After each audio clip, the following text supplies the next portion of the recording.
Welcome to the Worthy House, where we offer reality-focused writings on a variety of topics, often on history, politics, and, in general, on human flourishing in a post-liberal future. I am Charles, the maximum leader of the Worthy House, and today we are reviewing Enlightenment Now, the case for reason, science, humanism, and progress by Steven Pinker. As with Steven Pinker's earlier The Better Angels of Our Nature, of which this is really an expansion and elucidation, I was frustrated by this book. On the one hand, Pinker is an able thinker and clear writer, free of much of the ideological cant and distortions of vision that today accompany most writing about society. For society is what this book is about, and he is mostly not afraid to follow his reasoning to its conclusions. His data on human progress is voluminous, persuasive, and extremely interesting. On the other hand, Pinker regularly makes gross errors about history, some of little import, but some that undermine the entire thesis of his book, which is that the Enlightenment is the sole cause of the human progress he illustrates. I like Pinker for his clarity of mind, and since I have been reading a steady diet of books whose central claim is that the Enlightenment was a mistake, and moreover I am personally enamored of reaction, the idea of creating a new thing by reference to the old, it is only fair that I consider the opposite ideas presented as well as possible. Moreover, this book claims to answer exactly a current question of mine. Is the material marvel that is the modern world the child of the Enlightenment? I was not disappointed. This book is just what the doctor ordered, at least to clarify my own thoughts, though probably not with the result Pinker intended. He wants to prove the Enlightenment is responsible for everything that is good in the modern world, and every good thing that will be in the future. But he ends up, for the most part, refuting himself on all his key claims. Still, the ride is interesting enough, and that alone makes his book worth reading. On the second page of his book, Pinker enunciates the core of his argument by referring to the Enlightenment principle that we can apply reason and sympathy to enhance human flourishing. The next sentence, by implication, defines the Enlightenment further as the ideals of reason, science, humanism, and progress. The following paragraph says the Enlightenment is also called humanism, the open society, and cosmopolitan or classical liberalism. All this creates a somewhat confused definition, but once you read the whole book, it's evident that to Pinker, the middle sentence is the key. The Enlightenment consists in the primacy to human societies of reason, science, humanism, and progress. His book revolves around these four concepts, and we'll return to each of these concepts in turn. Pinker divides his book into three parts. The first, shortest part expands on what Pinker means by the Enlightenment. Here, Pinker begins by turning to the driver of all the progress that he details at great length later in the book, namely the scientific revolution. The Enlightenment is conventionally placed in the last two-thirds of the 18th century, though it flowed out of the scientific revolution and the Age of Reason in the 17th century. Given that the term Age of Reason is only used in one other place in this book, at the very end in a similar context, while the terms Enlightenment and Scientific Revolution are used continuously, it seems fair to conclude that Pinker believes that the Scientific Revolution, actually beginning in the 1500s, and possibly earlier, not in the 17th century, was the necessary first step that combined with the Enlightenment to produce the benefits of the modern world. Pinker reinforces this conclusion by summarizing the modern understanding of scientific progress to include entropy, evolution, and information. Grasping these three underlying drivers of scientific progress, Pinker tells us, allows a more complete approach to scientific understanding, and thus of the Enlightenment. All this is true. The problem with this definition of the Enlightenment, though, is that it is all about the scientific revolution, from its inception to today, and when you look closely at it, has nothing to do with the Enlightenment. The scientific revolution led to technology, which ultimately, with some other drivers that are endlessly debated, led to the Industrial Revolution, which created nearly all the progress Pinker spends the second part of his book documenting. But this eliding of the Enlightenment with the scientific revolution is the fatal error of Pinker's entire book. Every chapter, and practically every page, is shot through with it. Pinker claims for the Enlightenment a system of political and philosophical principles with a nearly exclusive focus on increasing liberty, the advantages created by the scientific revolution, a pre-Enlightenment happening, whose success and whose single-handed creation of the modern world had essentially nothing to do with the Enlightenment. Pinker does this because he wishes to advocate for Enlightenment principles, in particular, emancipation and atheism, but justify those principles almost wholly by reference to the achievements of the scientific revolution. This is a neat parlor trick, but intellectually dishonest. I cannot tell whether Pinker realizes the dishonesty, or merely has wandered so far into the weeds he cannot think clearly. In either case, the effect is to make some parts of the book fascinating and others risible.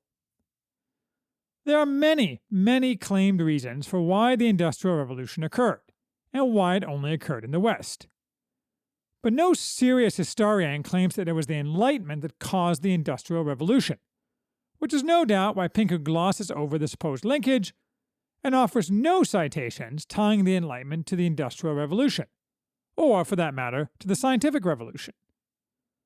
For a man dedicated to carefully parsing the evidence and linking causal chains through reasoning, this is a glaring omission.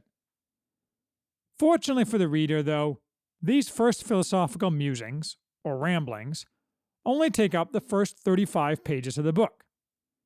The next 300 are an endless and endlessly fascinating series of statistical analyses about various forms of, mostly material, progress.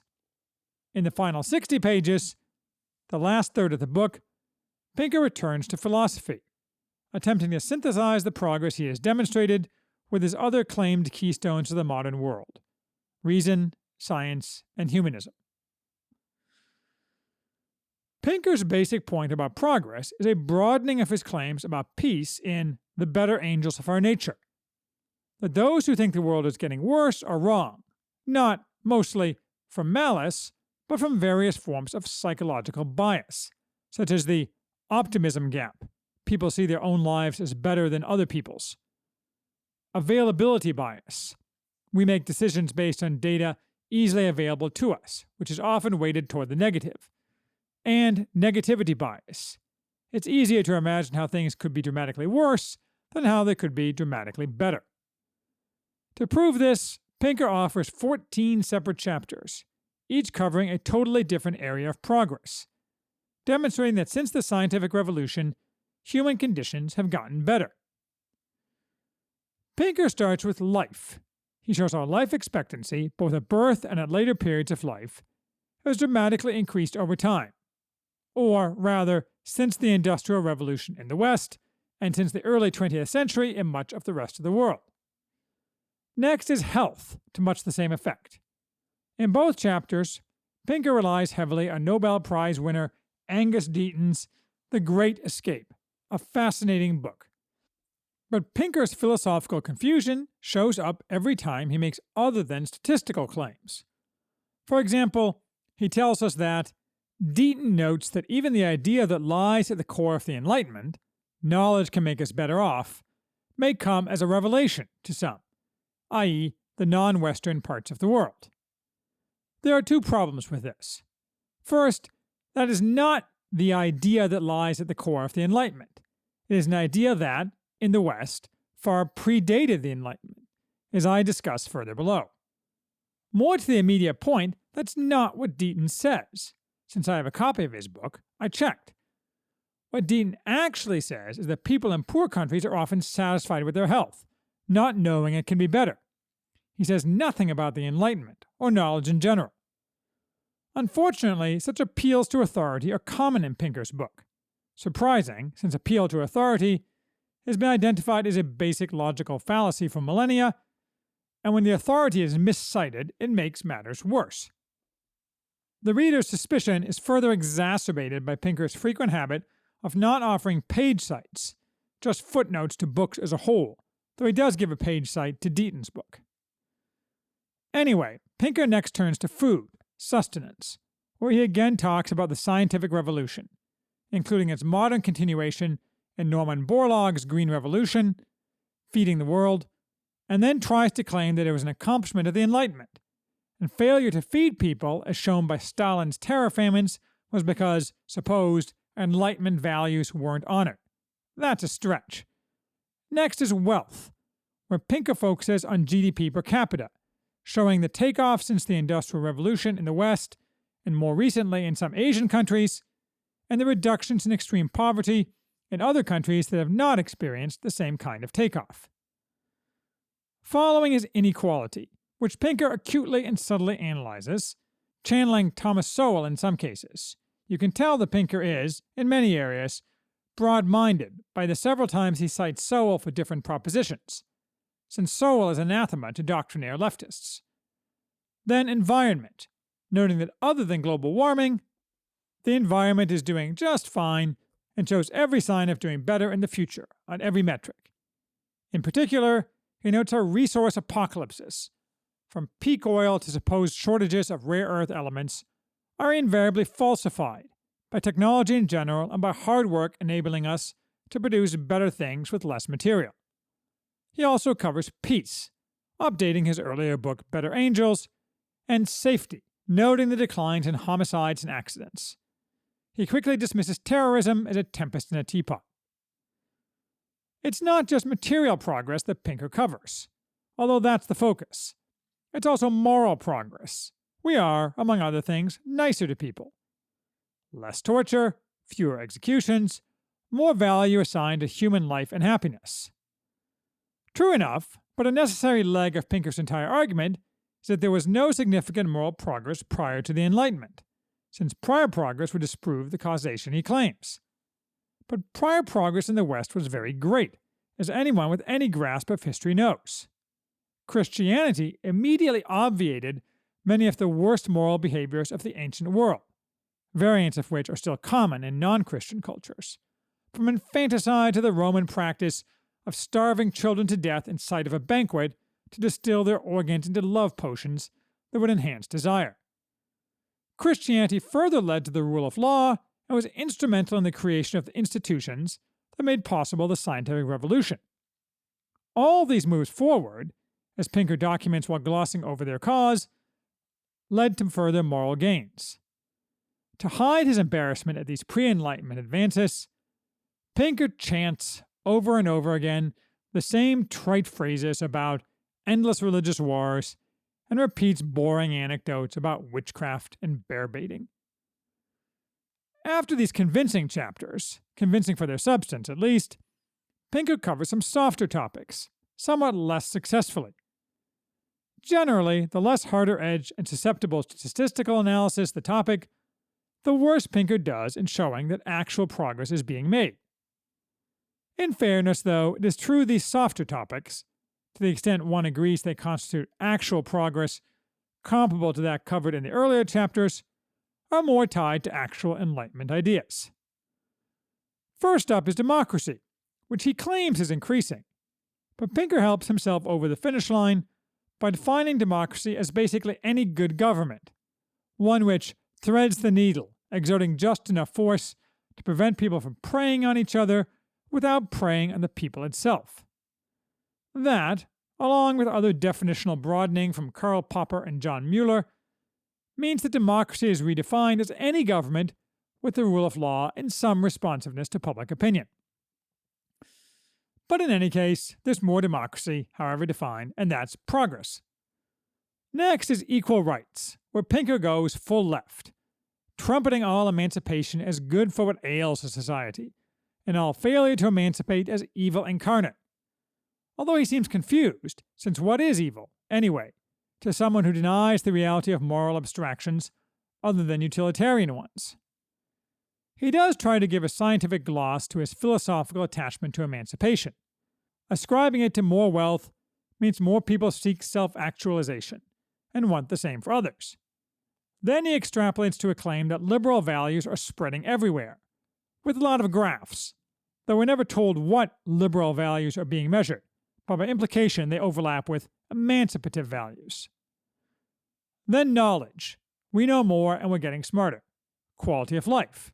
We work less, and both the necessities and luxuries of life are cheaper. And happiness.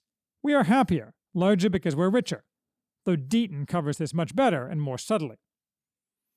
Along with Daniel T. Rogers, Pinker huffily rejects Robert Putnam and others who point to the atomization of American lives as a problem, with a flip response that users of the internet and social media have more contact with friends, and they remain as satisfied with the number and quality of their friendships as in the decade of Gerald Ford and Happy Days.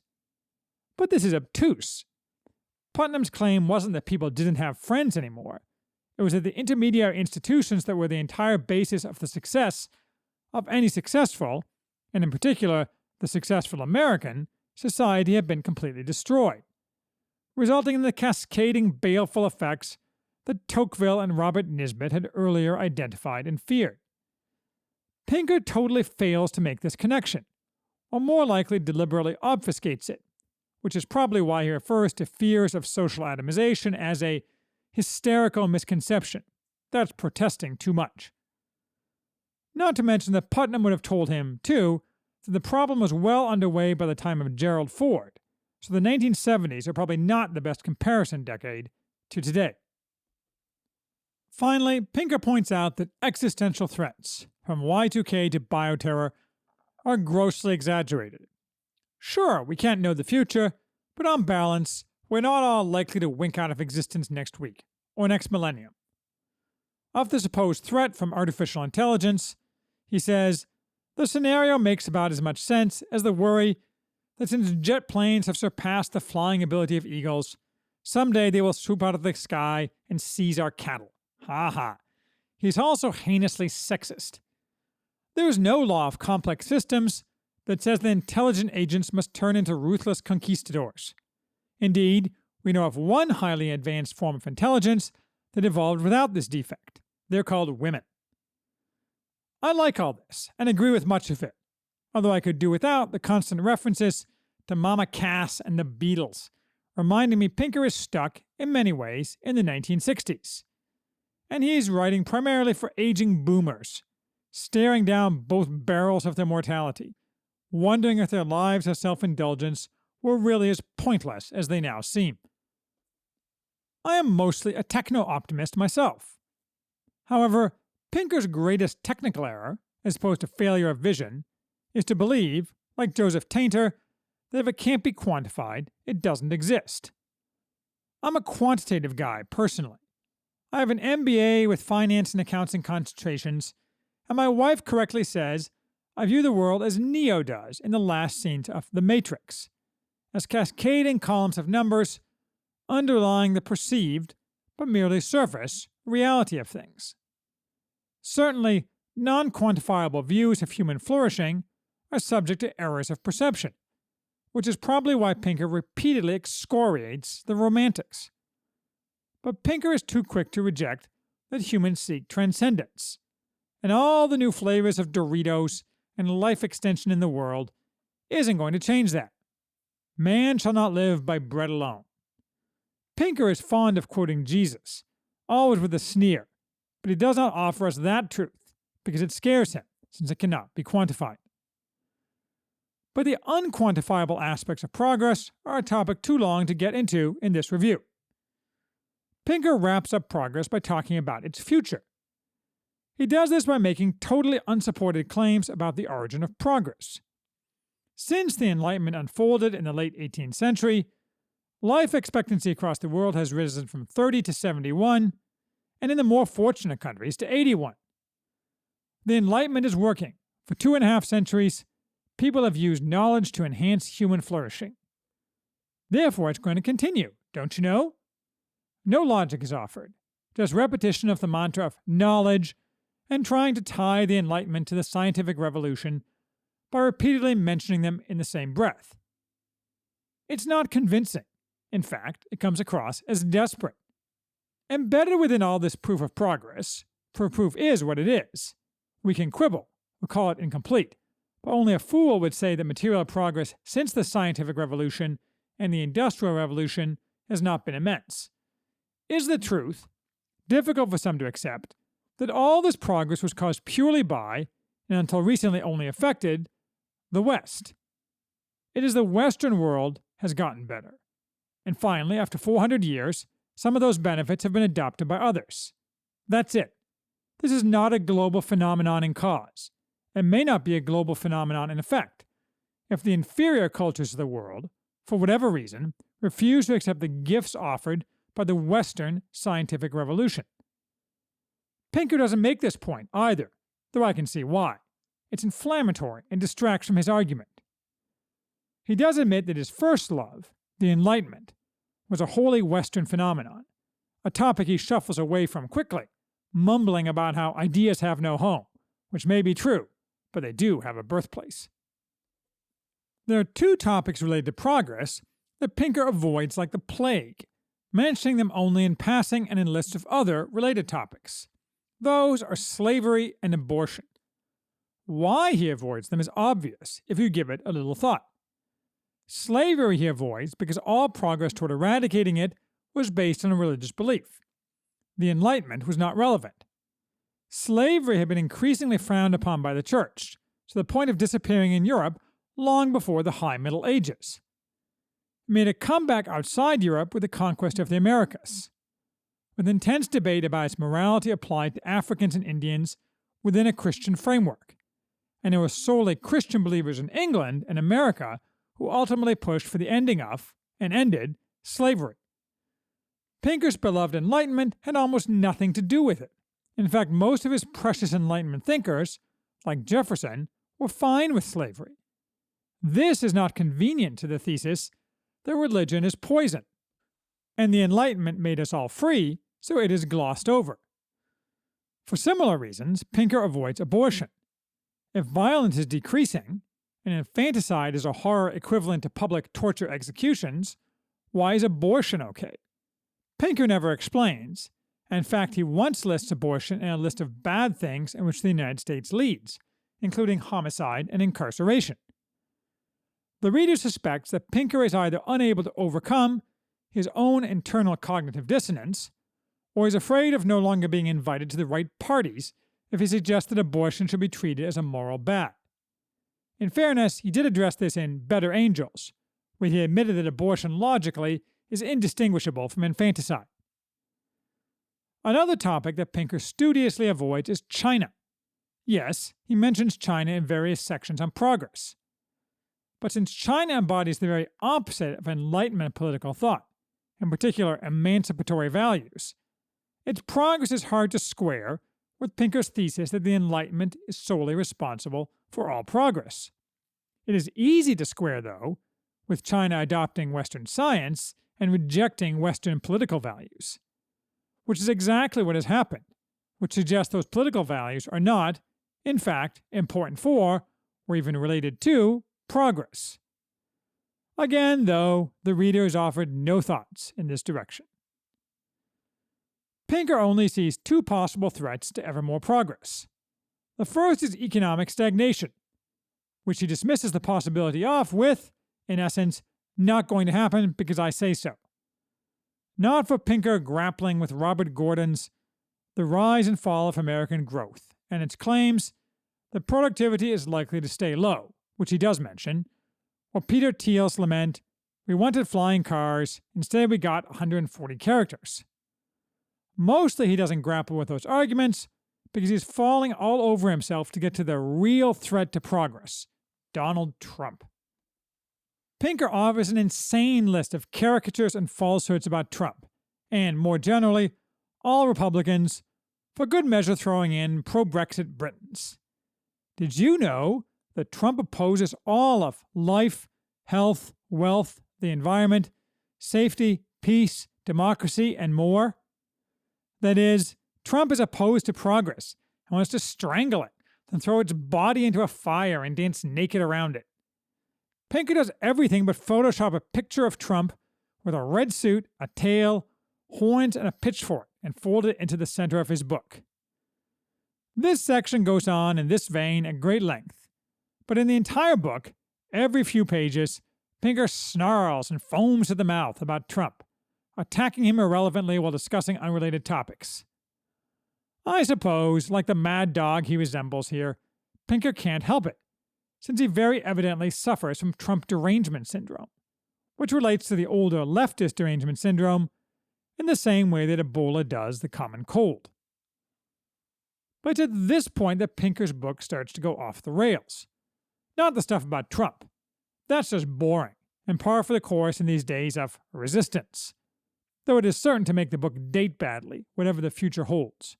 Authors do themselves no favors by ranting about the politics of the moment in books not about the politics of the moment. And Pinker generally appears to have none but the most simplistic grasp of politics. Not for him any references to any political thinker, from the Spartans to Athenians to Machiavelli. No, it's in his final 3 chapters on reason, science, and humanism that cause Pinker to explode. This is where Pinker exalts what he claims are the principles of the Enlightenment, without making any attempt to actually show they were the basis of the Enlightenment, redefining them to avoid the inconvenient truth that reason and science predated the Enlightenment and humanism has nothing to do with progress. As far as reason, Pinker first rambles about various cognitive biases that limit reasoning. Then he notes that conservatives and liberals are equally subject to these biases. Having established his impartiality, he throws it in the trash, attacking only conservatives, viciously and at length.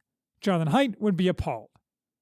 He starts by claiming the first modern conservative, Edmund Burke, suggested that humans were too flawed to think up schemes for improving their condition and were better off sticking with traditions and institutions that kept them from the abyss. Which falsely suggests, without quite saying it, that Burke, and by extension all conservatives, are opposed to all reason and therefore all progress, and miscasts Burke, of course. After various sonorous paragraphs about predictive bias and the like, Pinker returns to the major enemy of reason in the public sphere today, which is not ignorance, innumeracy, or cognitive biases, but politicization.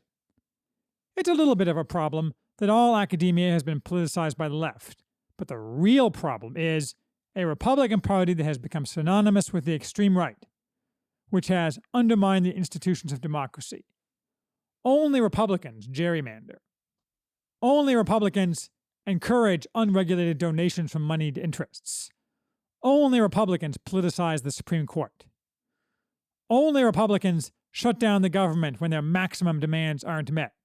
This book went to press before the Democrats did just that 3 weeks ago to get amnesty for illegal aliens. But help is on the way. It's in the form of fact-checking by PolitiFact and Snopes, neutral helpers who can help the virtuous, neutral, public-minded media show the masses the truth. Yawn. Pinker really beclowns himself here. He would have done himself a service by deliberately selecting some non-resistance editors for his book, so he could have avoided demonstrating so effectively the cognitive biases he's only too eager to point out in others.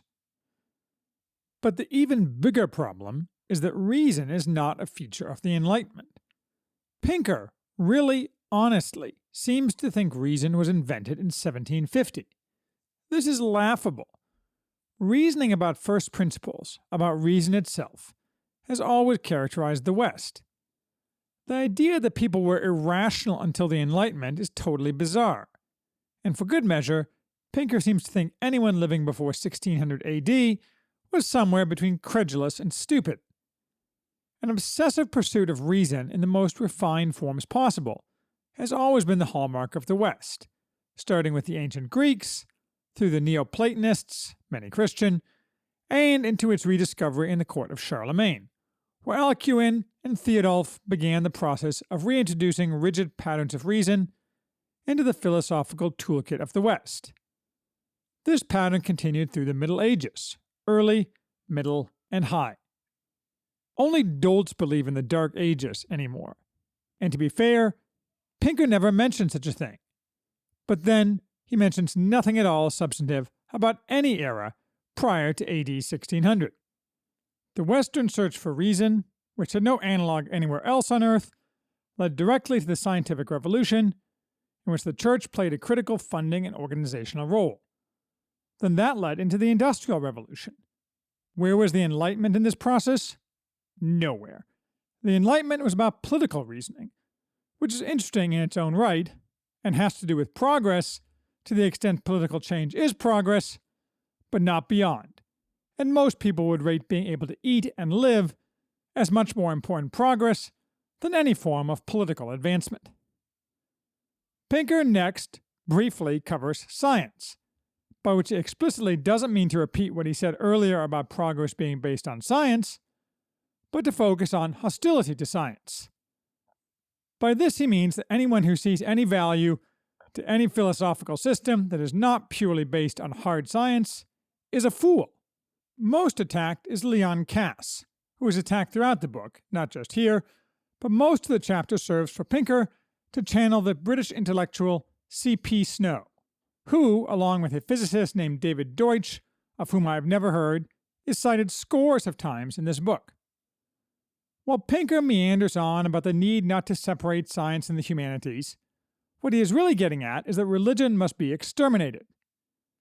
The moral worldview of any scientifically literate person, one who is not blinkered by fundamentalism, requires a clean break from religious conceptions of meaning and value.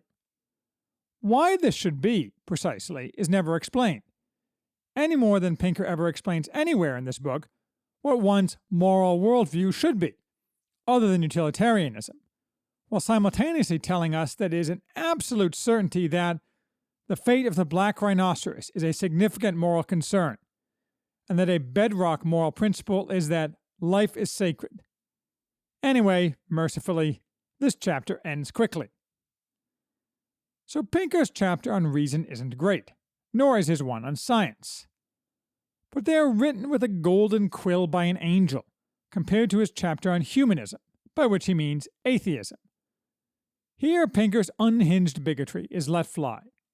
Still, he starts slow, saying, the goal of maximizing human flourishing, life, health, happiness, freedom, knowledge, love, richness of experience, may be called humanism. So it may be, even if he cribbed that list from Martha Nussbaum, whom he repeatedly praises for making up these types of lists. So far, fair enough, if simplistic enough. Then he flips that into a claim that there is a growing movement called humanism, which promotes a non-supernatural basis for meaning and ethics, good without God. Why this logically follows is anyone's guess, given that maximizing human flourishing is hardly incompatible with religion, or at least with Christianity. In fact, most of the human flourishing Pinker documents in his book is the result of, at least in part and often nearly wholly, of Christianity, a direct result of how it created the ethos of the West, whether Pinker wants to admit it or not. The reader weeps in this chapter. Howler follows howler. Throughout the book, it's clear that Pinker has no grasp of history, and what history he knows is wrong, but it shows up the most here. The Golden Rule was rediscovered in hundreds of moral traditions. Of course, Pinker names none, since no religion other than Christianity has ever made the Golden Rule a central or even important principle, and many, like Islam, affirmatively reject it. Pinker, to nobody's surprise, is careful to always respectfully add the Prophet before Muhammad, while he constantly ridicules and makes sarcastic comments about Jesus, whom he most definitely never refers to as the Lord Jesus Christ. He claims that the Nazis were Christian, among other things not seeming to grasp what German Christians were, and more broadly, which is a claim that is intellectually and morally equivalent to Holocaust denial. For this claim, his cited sources are Hellier 2011, which, if you slog through the bibliography, is not a book but some random astrophysicist's personal blog, and a website called evilbible.com, whose only stated mission, in the first line of the site, is that it is designed to spread the vicious truth about the Bible. I am not making this up. Pinker claims that starting with the Enlightenment, the West initiated a process, still ongoing, of separating the church from the state and carving out a space for secular civil society. He glibly rejects all arguments about the fine-tuning of the universe, which, to be fair, say nothing about the actual characteristics of God, with a faith-based appeal to an unproved and probably unprovable concept, the multiverse, compounding his error with the logical fallacy that because some things amazed us in the past yet were true, things that seem amazing now, like the multiverse, are more likely to be true. All this gives us a view into the mind of someone who, like a man selling magnets when mesmerism was a thing, desperately flogs his wares twice as hard as the customers drift away, shrieking that if they know what's good for them, they'll come back. The reader really doesn't believe Pinker when he claims that religion is withering away, because it certainly seems to exercise him out of all proportion to something that is not a threat. Finally, we can distill the entire problem with this part of the book down to one sentence not directly about religion. It occurs when Pinker discusses consciousness. He naturally rejects any possibility of mind-body duality and spatters the reader with conclusory statements about the solely materialistic origins of consciousness. Having offered no evidence, but, as he likes to do, having praised third-rate philosophers like Daniel Dennett at great length, he says, "Nothing that we know about consciousness is inconsistent with the understanding that it depends entirely on neural activity." Let's unpack that. Pinker suggests we have an understanding, but he offers no evidence of that at all, including any possible actual mechanism. He conditions that with a "not inconsistent," which is another way of saying, "I don't know." A more accurate rephrasing would be, "We know of no way in which consciousness, which we don't understand in any meaningful way, could depend for its existence on neural activity, though we may discover one in the future." But the sentence he offers sounds like a wind-up to a successful argument, when in reality it's just a magician's trick to distract the reader from the hollowness of Pinker's rantings. I suppose the basic problem with this book, other than not proving much, if anything, about the responsibility of the Enlightenment for the modern world, is that Pinker wants to offer readers, and the world, the meaning of life, and he can't, because he's a straight-jacketed materialist. He puts at the very beginning of the book an episode of which he is extremely proud, when he answered a student's philosophical question, "Why should I live?" Pinker's answer was that life allowed the student to flourish, to make the most of your capacity for pleasure and satisfaction, and to engage in sympathy, able to enjoy the gift of mutual benevolence with friends, family, and colleagues. But she also has the responsibility to provide to others what you expect for yourself, which will lead to human progress. Fine words, but they don't answer the question, whatever Pinker thinks. They are circular. They offer things which might be good, or might not, depending on how one views things. But they don't respond to the actual query, which is really one about whether there's a transcendent purpose to life. Pinker thinks he hit the platform with a sledgehammer and rang the bell, when really he missed and hit his foot. I can only recommend reading this book for one reason: to load up on ammunition if you are a techno-optimist and need support in arguments with doomsayers, romantics, or those who claim all material progress necessarily violates the teleology of man. And if you're stranded on a desert island, it's reasonably interesting reading material, in the abstract. Other than that, this book is a failure.